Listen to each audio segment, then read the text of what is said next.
We're taking a look across the league for all of the top burning questions facing each division with our previews starting in the Tasty Central. Let's get after it and get this paper.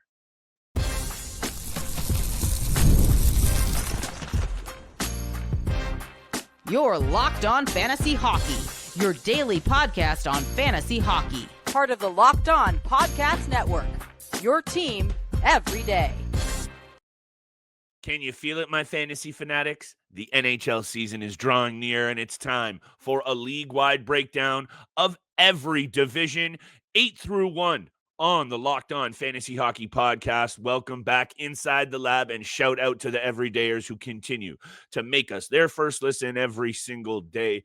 Shout out to my co-host, Mr. Steele Rodin, on this side of the microphone. It's your boy, Big Flip Livingstone. Today's episode, my friends, before we get to our Listener League live draft, Mr. Rodin will be going live on YouTube. That's confirmed. We're going to be popping off so you can see all of what's going on under the hood. We're going to get to a Central Division preview. 8 through 1, Steele, you and I do this every single year. We want to break down these teams one by one and serve up some fantasy angles that you guys need to know. Having said that, we also have some burning questions to look at, Steele. Odds, best bets, over to you. Who do you have at number 8? I have a feeling, however, this division, perhaps, of all, is going to be very similar. Yeah, I think so. Maybe not, actually. Looking at where I have my standing predictions here, and you know, I have to go with Chicago at number 8. There's no other way. I'm not going to beat around the bush here. It's easy. They're just not there yet. They don't really have anyone quite capable of being able to play with Connor Bedard. And Boom. You know, I actually just saw something as well. Your boy, who you've talked about the last couple of years, Lucas Reichel, might be on his way out. His days might be numbered in Chicago. So yeah, I mean, you know, Ryan Donato had a really good season playing with Connor Bedard. We've talked about Frank Nazar. He had a really good game the other day in the preseason. He's showing off the 6 and 7 and love the Selly. So yeah, no, this team just isn't there yet. And, you know, we talked about Sam Renzel. We talked about Lev Shunov. We've talked a little bit about Vlasic and what he can bring as a streaming option as well. Can Spencer Knight be in his element? You know, the last couple of years, what he's been through mentally on the ice, off the ice, it's been a struggle for him for real. And obviously towards the end of the season last year, just getting that fresh start in Chicago, it's good for his career right now. And it's good for his mental health. It's just good overall for Spencer Knight to get that number 1 job, regardless of what you think about the contract. However, Chicago it's going to be a couple years until they can even be in that consideration for wild card, bubble team, contention for Stanley Cup. Yep. They don't have enough pieces right now. Chicago at number 8. They come in at number 8. That's a lock. 61 points last year, Steele. That's the second worst in the NHL. Minus 70 goal differential. Also the second worst in the NHL. And the burning question, you already pointed out and answered it. Who is going to stick with Connor Bedard? And I think I was looking at this the other day. I believe it's been Andre Burakovsky who they're giving that current look to. So that's something to pay attention to. And these are the angles. We're going to break down every team so you guys know who's going to run this table out. Chicago Blackhawks come in at 8. And that burning question, if Burakovsky sticks and has some chemistry with Connor Bedard, that's immediate fantasy value. I'm going to also bring you guys the odds for every single team, and not to pay attention to it, but you're getting the Chicago Blackhawks to win the division. And I'm not good with numbers still. Here's Steele. This says plus 40,000. Add it up. Plus 40,000 for the Chicago Blackhawks to win the division. Throw a dollar on it. Let's move on, because I'm not buying into the bounce back for the Nashville Predators. The aging veterans, will they bounce back and produce fantasy value is the burning question for me, because let's separate this out. There is some really good teams here on top of them. And now we're going to talk clearly about the top 6 squads in this division. Yeah. The Nashville Predators. Do you think, though, aside from I don't think either of us are buying into the bounce back, do you see a veteran presence here on this team serving up fantasy value? Marchessault, Stamkos, O'Reilly, Forsberg. There's got to be one of these guys who should be going after. Yeah, I mean, we already talked about Forsberg. He's a lock for the second round. We've talked about everybody at this point still. Yeah, we have. But Forsberg is a lock in the second round. He's top 25 in the league for fantasy formats, regardless of points or head-to-head categories. Doesn't matter. He is a second round pick. I think Boom. when you look at Roman Josi and how he performed last year, missed, I believe somewhere around 20 games due to a concussion. A little more, maybe. Maybe a little bit more, but I think that is a veteran fantasy hockey player that you can really depend on and bounce and have some really good comfortability in him bouncing back this year. The blue line is not what it once was. We talked about Nashville 5 years ago having one of the best decors in the league. It's completely gone downhill. The ship has sank on the blue line for sure. UC Saros hasn't quite been himself the last 2 seasons. You expect him to be better. You expect Nashville to be better this year. It can't be worse than what we saw last season. There's no possible way with the people in the top 6 forward group. When you get to the bottom 6, it's a different story. It's ugly down there. So they come in at number 7 for me as well. The Nashville Predators scored 212 goals last year. Only the San Jose Sharks scored less. There is a big, long road ahead of them in terms of competing in that division. So they have to come in at 7 here. They might serve up some interesting value should one of these. Look, I love Steven Stamkos. It was a tough move for him to change cities. He didn't want to leave Tampa Bay. It had to be done. Maybe this year, now that he's settled, now that he knows he's no longer ever returning to Tampa Bay, at least in a playing capacity, perhaps there's some value to be had there. I just really don't know. And I don't know if I even want to get too risky with any of these picks, at least until maybe the 5th or later rounds. However, coming in at 6 here, Steele, and this is where I would say 6 through even 2, you could make an argument here that there is some teams in flux. So I think 100%. There is a clear winner in this division. And then I think you see a really good competition for the rest of these spots, which is going to be spicy. So I'm going to spit it out. Utah Mammoth coming at number 6 for me. And the burning question here is the step this year or next? And I think this is a really good one because it's coming. Genther, Cooley, we've been through all of this. They're young pieces that they have coming up. Lamoureux, Tija Ginla. You liked Vamelka in the cage. We talked about how good Sergachev is. Shout out to my boy Sean Dursey. Paterka in the mix now. Very exciting from a fantasy standpoint. But is that big step on the bubble this year or next? I throw that back over to you. They come in at 6 with a ton of fantasy upside here. I have them at number 5. So my answer to your question is yes. I think they do take that step next. I do believe they take that step this season. Okay. I really like Clayton Keller. I am so high on this player. I think I've talked about it the last 2 years. He's at the door of becoming a superstar, and this is the season to do it and really put himself in that conversation amongst amongst the best players in the National Hockey League, one of the most skilled players as well in the offensive zone. He's great on the power play. I think when you look at Logan Cooley and his development over the last 2 seasons as well, he's gotten better and better every single year. Dylan Guenther is an absolute howitzer out there. He is a goal scorer at heart, and you can expect that top line to be pure domination every single time they are on the ice. We like JJ Paterka getting into the mix. We talked a little bit about Barrett Hayton and being somewhat of a sleeper pick. I really like the bottom 6 group as well. You got a young guy in Jack McBain who loves to throw his body around. I agree, Steele. Does the same. Yep. They get Brandon Tanev as well, who I think is a very sneaky addition to this team.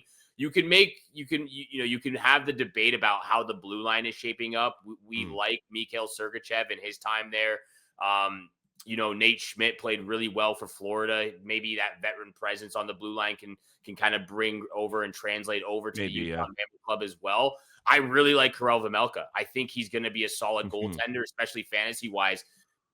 Perfect zero G goaltender to get in the last 3 or 4 picks of your fantasy draft. I think they take that next step. I have them at number 5 in the Central, and I have them making the playoffs this year. So who then comes in at number 6? Throw that to me quickly, and then we'll get to break.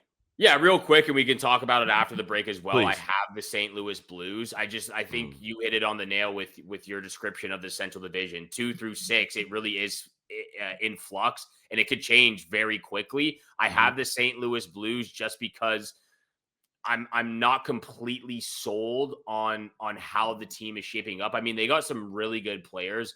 You know how I feel about Robert Thomas. Jordan Kyrou gets 30, almost 35 every single season. Now, Jimmy Snuggerud is a great sleeper rookie option.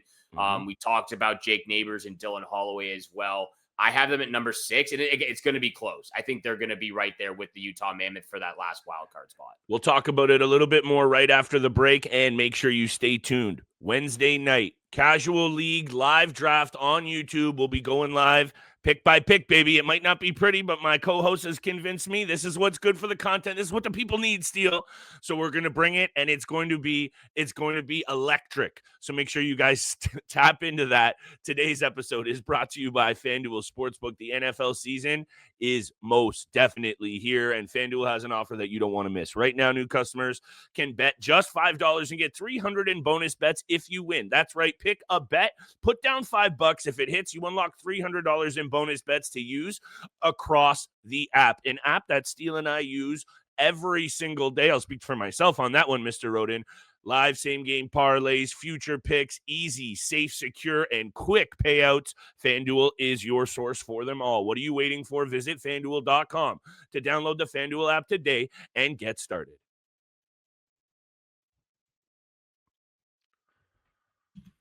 Once again, thank you so much for making the Locked On Fantasy Hockey Podcast your first listen every single day. Continue to smash that subscribe button, the follow button, leave a 5-star review. Like Flip said, we will be doing our live draft from the Casual League Wednesday night, 8 p.m. So make sure you book that in your calendar. Stay tuned in to all the fantasy hockey news you need. We'll continue to break down all the divisions as well, just like we're doing with the Central over the next week and a half. Before the season starts. You can expect, again, live draft, bold predictions coming up soon, early NHL award and odds, best bets for the season. You're going to get it all here on the Locked On Fantasy Hockey Podcast. St. Louis Blues, though, I have them at 6. I'm assuming you have them at number 5, so I guess we're just switching out. Do you have them higher?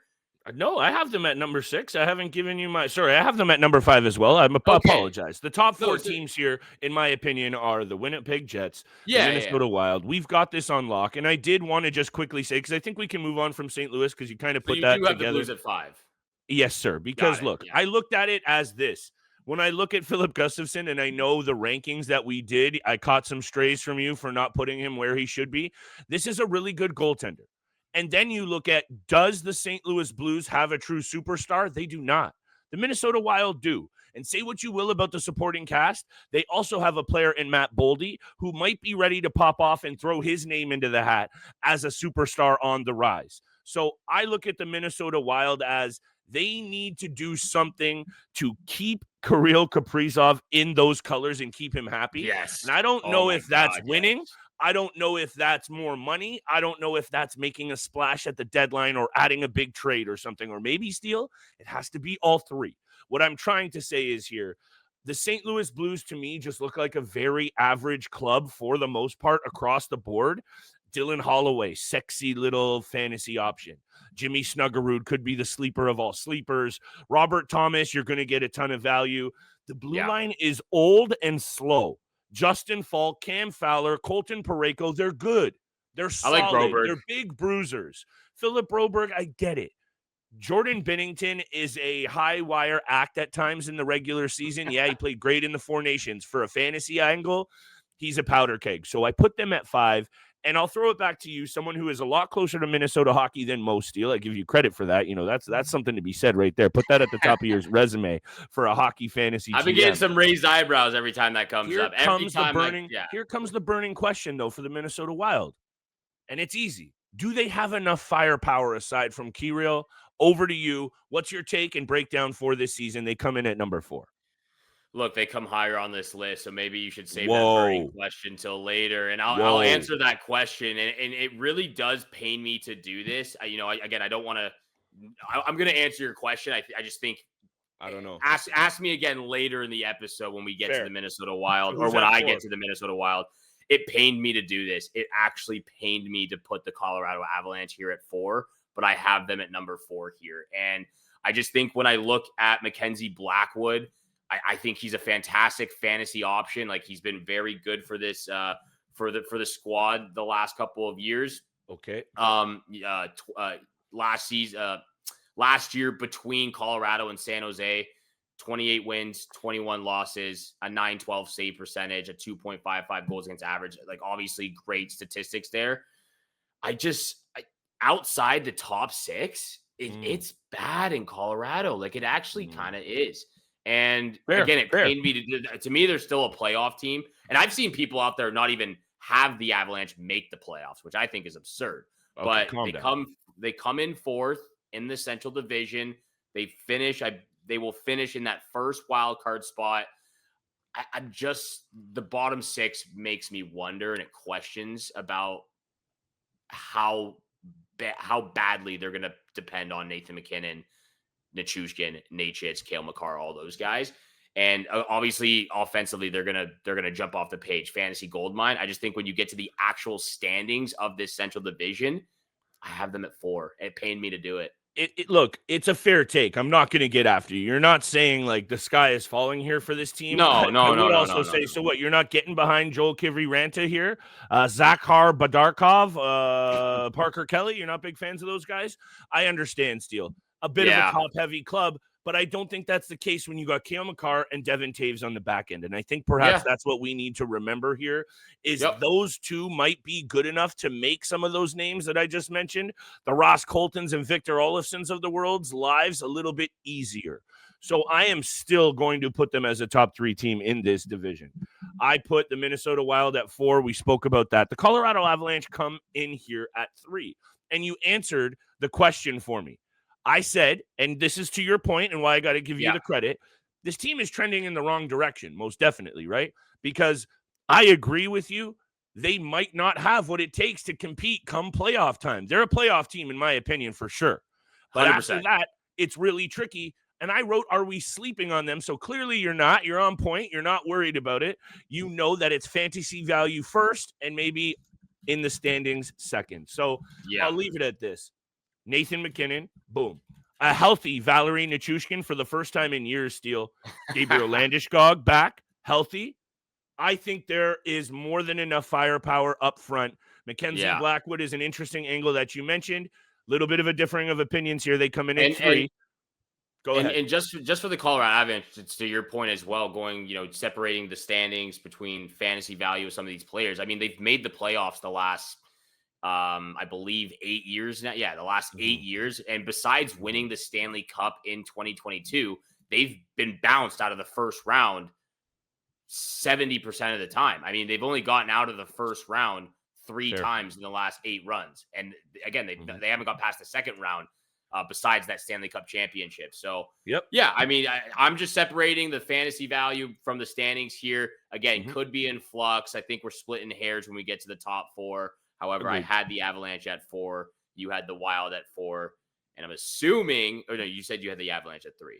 Yes, sir. Wild at 4, Avs at 3. You want to sell me a little bit more on Mini at 3, or are they even higher up this list? Don't get crazy here now. They are higher on this list. Oh, they're not. This is ridiculous. They are higher on this list. I'll talk about it after the break. I have the Winnipeg Jets at number 2.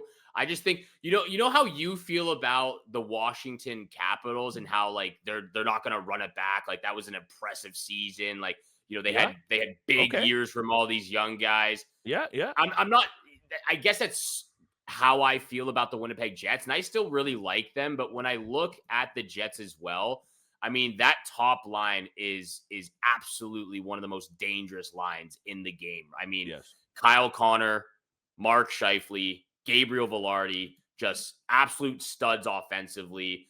And when we did our breakdowns, once again, like what do you expect from Jonathan Taves, who hasn't played in years? What do you expect from Davis, who only had 25 points in 75 games last year? I mean, you like Cole Perfetti, but how is that going to affect his game as well and his fantasy value? So there's obviously, I mean, this is still a very great team. They had a really good run last year, 116 points to be that top Central Division team. And I still see them, hovering around 104, 105 points this year. They just finished 3rd for me. And I had them actually 4th. I had to put them higher just because I believe Connor Hellebuck is so much better than Mackenzie Blackwood. The question for me that's burning the most, will Cole Perfetti finally break out? Because I think that's essential to this team's overall offensive They need attack. it. Yeah, oh yeah. You Big time. just mentioned last year that line got galvanized together. Great year from Kyle Connor, a career year from Mark Scheifele, and steady as she goes from Gabriel Velarde. That doesn't necessarily mean that comes back. And if you start to stress that, you need that secondary scoring. And you mentioned it. Johnny T, we love the comeback story. Gustav Nyquist, Alex Iafallo, Vlad Nemestikov, are these guys that you want to lean on? It's got to be Cole Perfetti, Steele. And it's a real good fantasy burning question.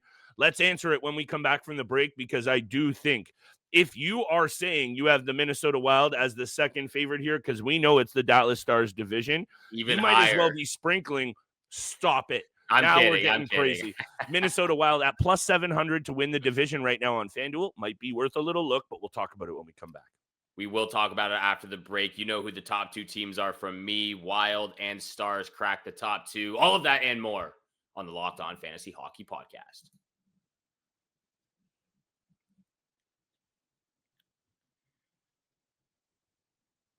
Once again, thank you so much for making the Locked On Fantasy Hockey Pod your first listen every single day. Continue to smash that subscribe button, the follow button.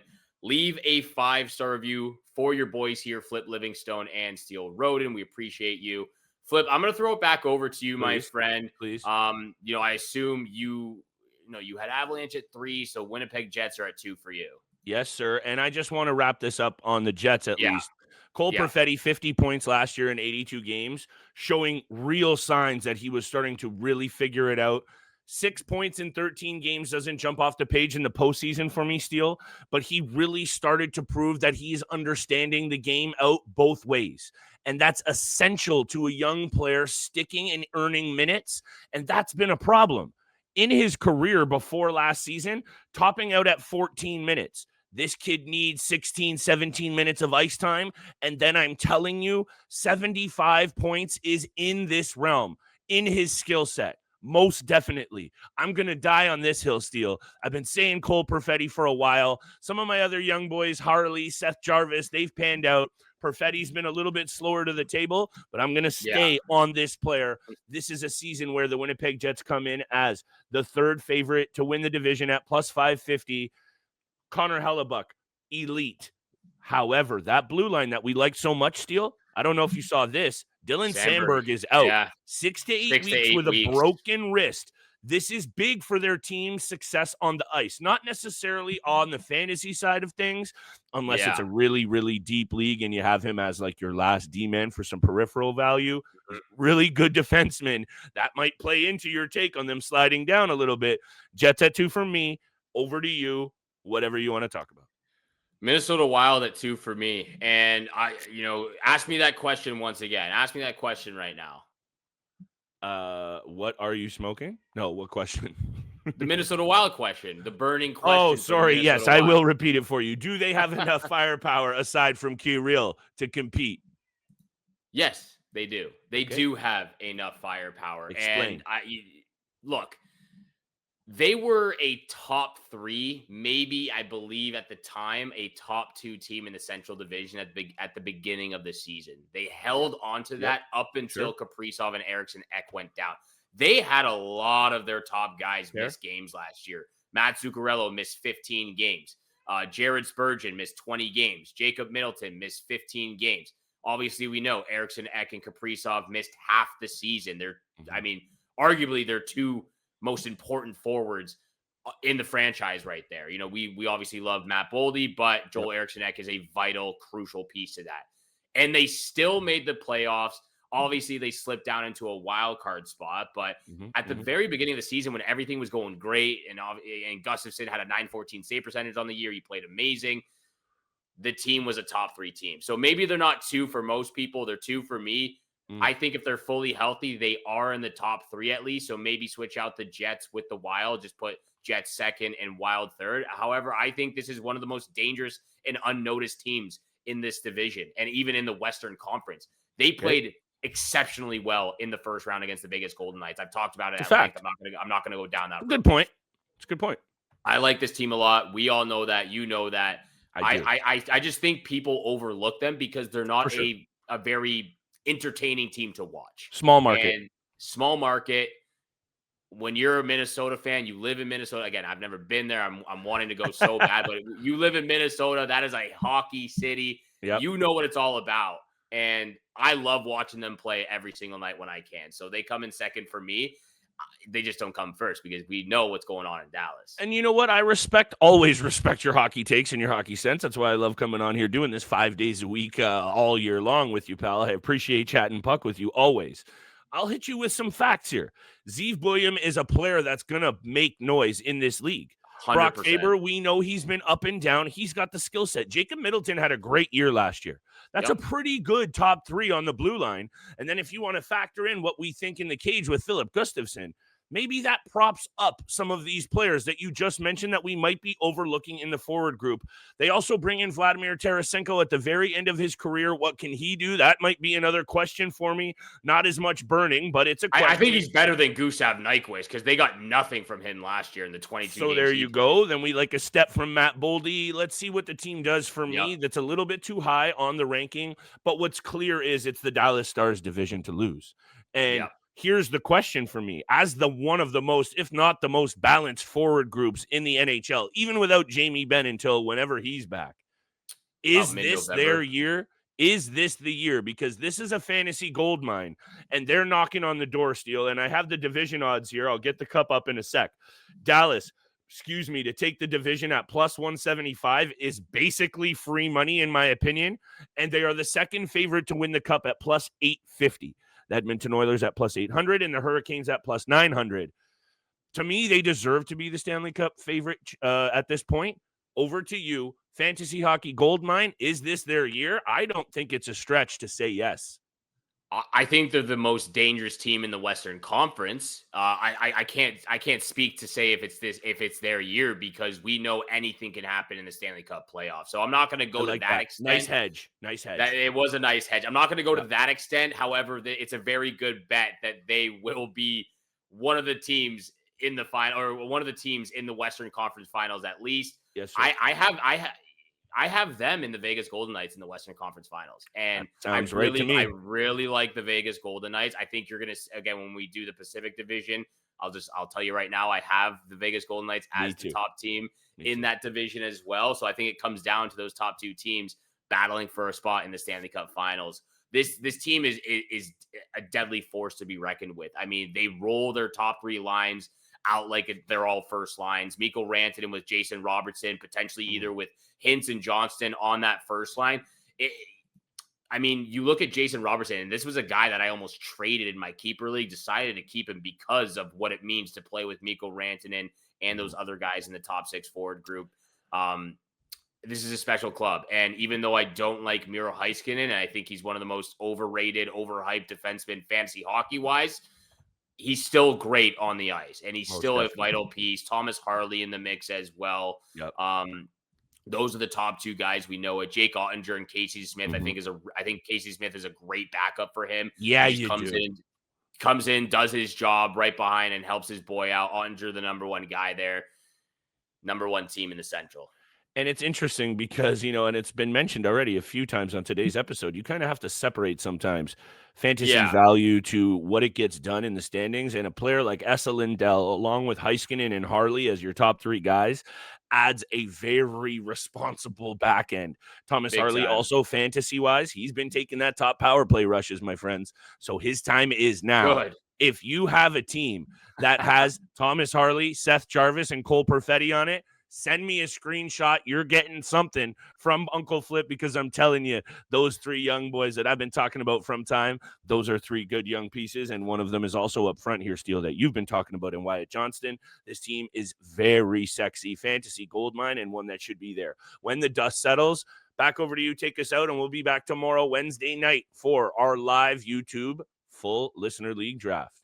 And after that, stay locked in for the rest of the division breakdowns, all our predictions, rankings, burning question, odds, and best bets for each division the rest of the week as well, leading up to the start of the NHL season. Thank you so much for making the Locked On Fantasy Hockey Podcast your first listen every single day. And we'll see you back here on Wednesday for the live draft.